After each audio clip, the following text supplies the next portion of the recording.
The year is for 76 AD. The Roman Emperor Romulus Augustulus has just been deposed by the Germanic warrior Theodoric the Great, and with that, the Western Roman Empire falls into a heap of dust, leaving behind a legacy of roads, aqueducts, law, language, architecture, sculpture, poetry, prose, and some pretty dope sandals.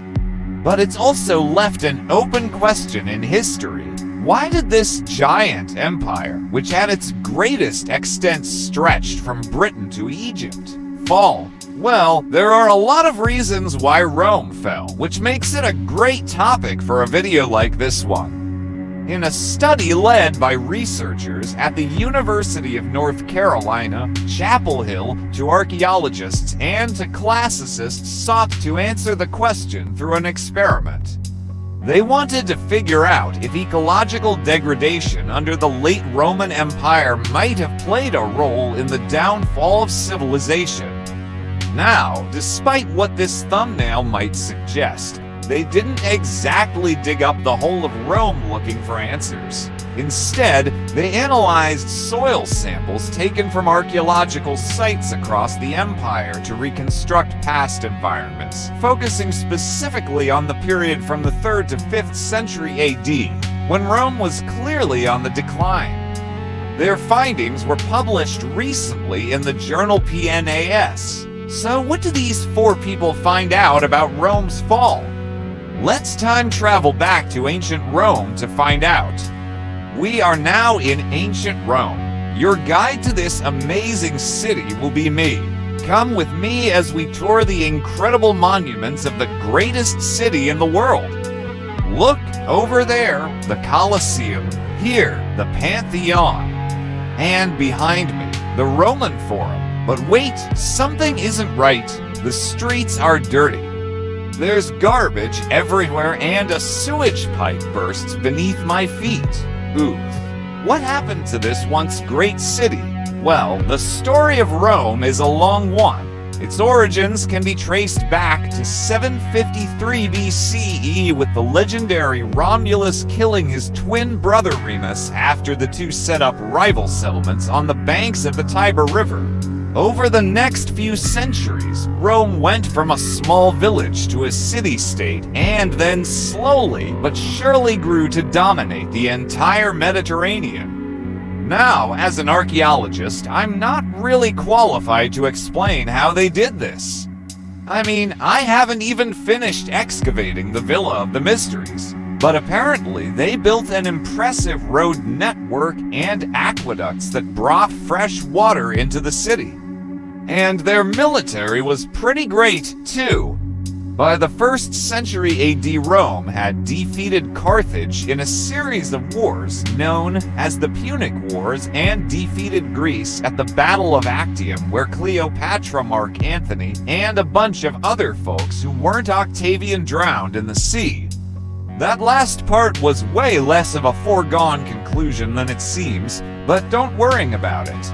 Octavian, later known as Augustus, went on to win the whole thing and become the first emperor of Rome, beginning what we today call the Pax Romana, or Roman peace. During this time, Rome flourished, expanding its borders, building infrastructure, establishing trade routes, and generally crushing anyone who got in its way. By the 2nd century AD, the empire was at its greatest extent, and Rome was home to about 1 million people, making it the largest city in the entire world. And that's not even counting all the people living in its suburbs. I mean, look at this map. The scale of the sprawling metropolis is mind-boggling. And yet, despite its size, archaeologists can still pinpoint exact areas within the city where they can find artifacts from the time. You see, like any major city, Rome was basically divided into districts. And because most people were illiterate, each neighborhood got its own name based on what stood out about it. For example, there was a district called the Supera, which was named for the full of it that grew there, or an area called Insulae, which was full of islands due to flooding problems. Or this place, which was covered in fish because it sat right on the Tiber. Well, that is until 593 AD when heavy rains caused the river to overflow, inundating the city and depositing mud, silt, and organic debris all over the place. This event, along with others like it, led to a gradual process of sedimentation that buried much of the city and turned many of the streets into swamps. Now, I know what you're probably thinking. I thought Rome was built on 7 hills. How could it flood so easily? Well, while Rome was indeed situated on 7 hills, those hills were actually low and flat, kind of like this. Oh yeah, and one of them, the Capitoline Hill, was actually made of a gigantic artificial mound created by dumping trash and rubble on top of the Palatine Hill after it was destroyed by fire in 146 BC, so yeah. The topography of ancient Rome wasn't exactly ideal. And while Rome had built aqueducts to bring water into the city, it hadn't accounted for all the liquid precipitation Mother Nature likes to throw its way. In fact, according to a number of historical accounts, flooding was such a problem during the late antique period that the Emperor Anastasius I was forced to spend 10,000 gold solidus, or about $378,000 in today's money, to dredge out the Tiber River in the 500s. So even though Rome was built on, in, around, and under hills, it was still prone to catastrophic flooding, especially as the river's natural floodplain silted in, which trapped more and more flood waters farther up the Tiber. The result was a megacity stuck in a swamp. Archaeologists have studied the soils of ancient Rome and found that during the 3rd to 5th century AD, the city's soils became enriched in nutrients like nitrogen and phosphorus thanks to large amounts of human and animal waste being deposited on top of it. And it's not like the citizens of Rome could just pick up and move to higher ground. It was densely populated. Building materials like stone and brick were expensive. And besides, where else would they go? I mean, the entire surrounding countryside was also covered in thick deposits of silt and clay. Even the 7 hills of Rome were buried under 20 meters of sediment. And here's the thing, archaeological evidence shows that Rome wasn't a stranger to these sorts of environmental issues. In fact, this wasn't the first time the city had flooded. It had experienced population crises before and recovered. And to be clear, these floods weren't solely responsible for the fall of Rome. In fact, no single cause can explain such a complex event. Environmental change alone doesn't take down empires.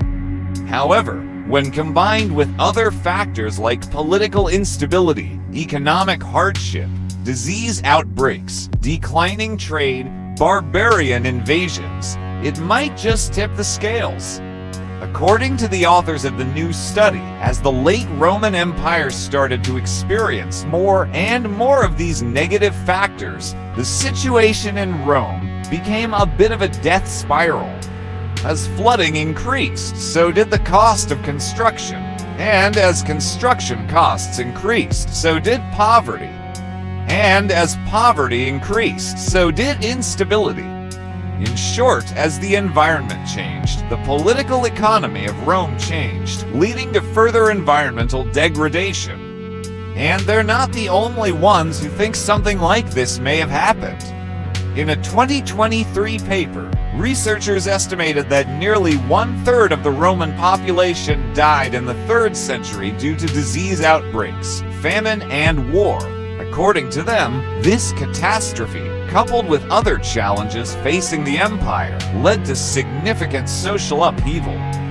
That is, it caused a massive shift in the social structure of the empire, which in turn triggered Rome's long decline.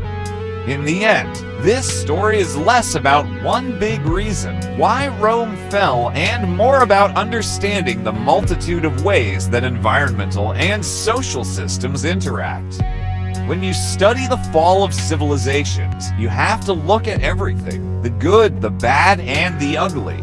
Because like Rome, every civilization is a product of its environment, both natural and human-made. Hey there, Speedy. Thanks for watching this episode of Secrets of the Dead. If you want to help keep this channel afloat, please consider supporting us.